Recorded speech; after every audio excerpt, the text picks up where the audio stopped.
Hi, we're Curtis the Network. We are a self-advocacy group with adults with a learning disability. We noticed that lots of our members had their benefits and support hours cuts. This made them more vulnerable to exploitation in the community. So we applied for some money from the Safer Communities Fund to educate and raise awareness about sexual exploitation and learning disability in Kirklees.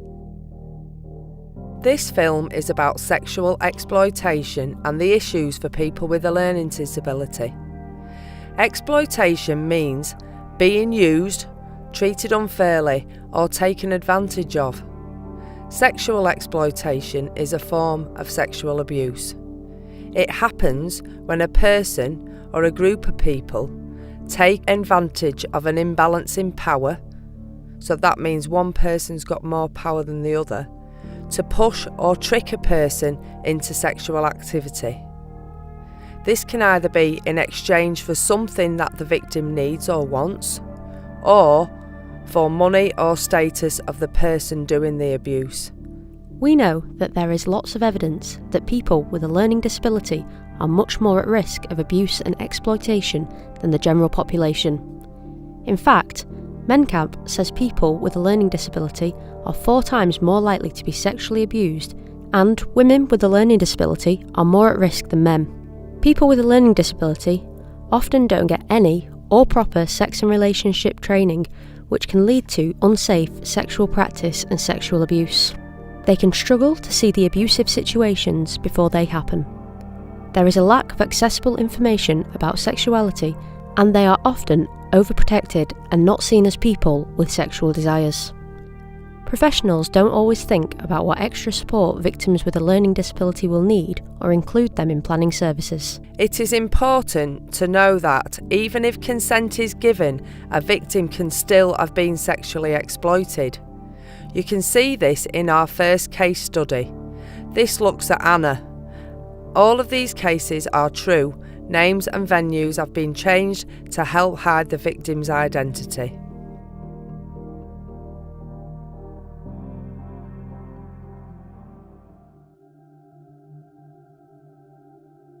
My name is Anna. I am 27. I have a learning disability, but I live in my own flat with my support. I love meeting new people. I really would like to have a boyfriend and would love to get married. I have met quite a few men, but I've had bad experiences and they didn't work out. One day I met a man in the bus station and he asked me to go for a coffee. I wasn't sure at first, but he told me he thought I was pretty and would like to take me out for a drink.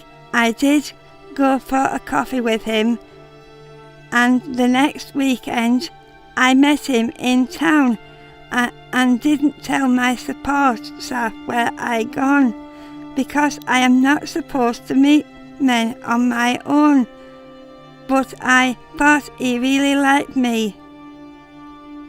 He took me for a drink and gave me a bracelet as a gift. He asked me to be his girlfriend. He took me out for a few times. After that, one day we went to the pub and he said he would walk me home. In the park, he asked me to go into the bushes with him. I was scared, but he says, I am your boyfriend now. This is what couples do. I went with him. He forced me to have sex and I was very scared and didn't understand why he would do this. I never had any education around sex and relationships and thought this was normal and that he loved me. He said we would get married and move in together. I didn't hear from the man again and was really upset. A few weeks later, I did tell my staff what had happened to me, and they contacted the police. They wanted to see the man who said it never happened, and turned out he was married with 3 kids. People are quite often exploited by someone they know, and often they have to stay in their community after the exploitation has happened, which can be really hard for them. You can see this from Geneva's story.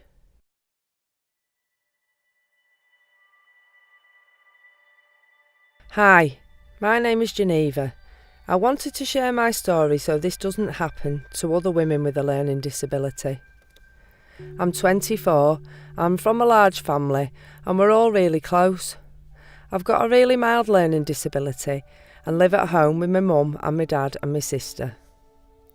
One day when I was home alone, I worked shifts and was having a sleep, when my dad's best friend came round to see my dad, but he wasn't in. He said he'd come to fix the shower, and I let him in and made him a drink.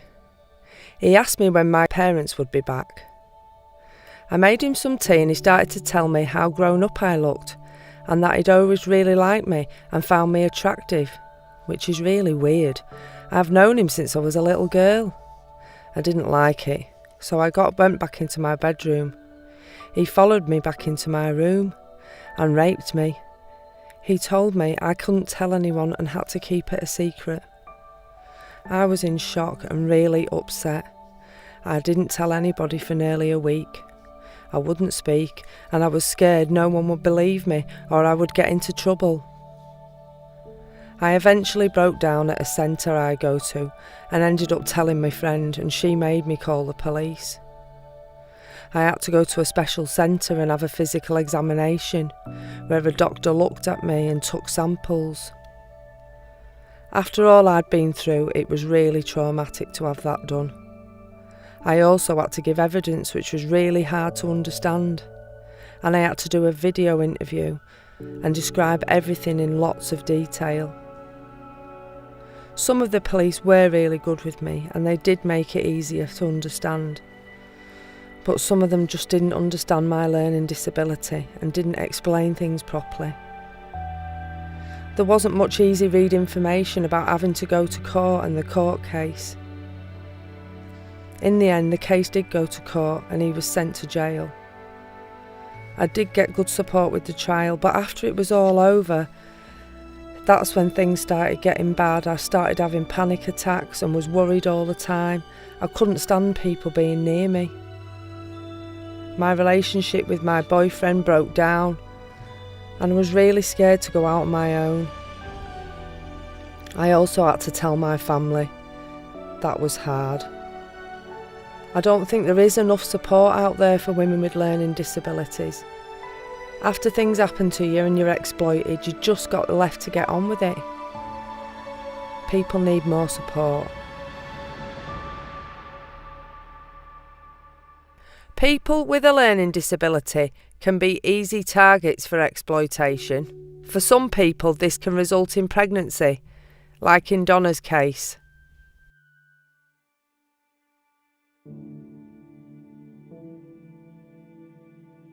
My name is Donna. I was seeing a man who I really liked, and we got into a relationship. After some time, I fell pregnant. When I told my boyfriend, he was really quite angry and told me to get rid of it, which really upset me. And he also told me that he was married and didn't want anything else to do with me. I was really sad and wanted to keep my baby. The social workers found out that I was pregnant, and they told me I could keep the baby if I went through all the assessments and cooperated with them. I tried to get my family to support me to bring up the baby, as I know you have more of a chance of keeping it if your family support you. But because there was issues when I was growing up, they made assumptions about me and decided to put my baby up for adoption. They only told me on the day this happened. I felt the professionals lied to me and gave me false hope so I would do what they wanted. And losing my child has left me heartbroken. My sister also got pregnant but kept her baby as her partner supported her. It was really unfair. Women with learning disabilities nearly always have their children removed if they haven't got extra support. No one tells you this, no one sticks up for you. It's all about the children and no one cares about the mums. I left home at 16. I spent some time living homeless and then I went to stay with my cousin and his girlfriend. Things were okay for a while, but then a relative of my cousin's girlfriend came round a lot and was looking at me a lot and asked me for my phone number. He would have been in his late 40s. At the time, I did not have much money.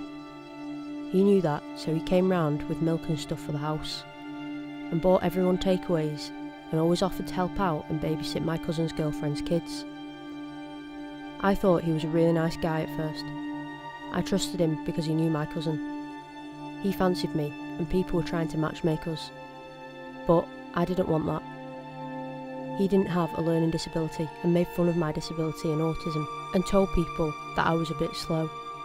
He kept coming to the house all the time and asking to take me out. He would give me money to spend on clothes. When I was nearly 17, he took us all out on a boat trip because he had his own boat. I wasn't feeling well and he must have put something in my drink as I was knocked out. When I woke up, I knew something was wrong. I was sore and uncomfortable and had been raped. Afterwards, he took me home. I had no idea where I was and I felt groggy. They noticed at college I wasn't myself and falling asleep in lessons. They sent me to a counsellor. I opened up about what happened. I had a HIV and pregnancy test and had to give the police an interview. Because it had been so long, there was no physical evidence. My cousin took the guy's side. But years later, it turns out that he had abused children and was sent to prison.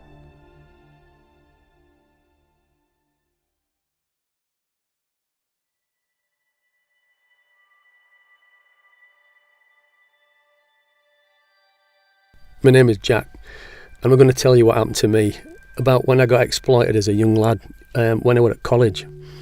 I had a tough childhood, I'm not going to lie. Thing is, I've got autism and learning difficulties, and I've been in and out of foster care as my mum had mental health issues and couldn't always look after me. When I started at college, it was a bit lonely at first, but I made friends with some older lads. I didn't have a lot of money, and they bought me McDonald's at times, and they gave me money to spend. I thought they were really cool. We were friends for a few months, and one day they asked me if I wanted to go to a party. They gave me lots to drink, and I smoked weed for the first time. I passed out, and when I came round, there was a man on top of me, sexually abusing me. I was totally frozen with fear, and I couldn't fight back. I saw the man give them money to my older friends. I didn't go back to college. I was too scared. My behaviour got out of hand and I had to go back into foster care. I had counselling about it because it really messed me up. Proper messed me up. I haven't been in a relationship since. People with a learning disability can often be exploited online without any physical contact. On Facebook, people are seen as friends. This is really confusing for people with a learning disability, and they can end up in dangerous situations. There is lots of support for children who have been sexually exploited, but when they become adults, the support stops. Adults get exploited too, and need proper support and education. In Kirklees, we have 5,000 people with a learning disability, not known to the services and at risk of being exploited. In Kirklees, you can report any exploitation to the Safeguarding, and we also have Kirklees Rape and Sexual Abuse Counselling Centre and Women's Centre. Kirklees Involvement Network is offering free training to local people with a learning disability and their supporters, as well as staff and professionals who support people. For more info, call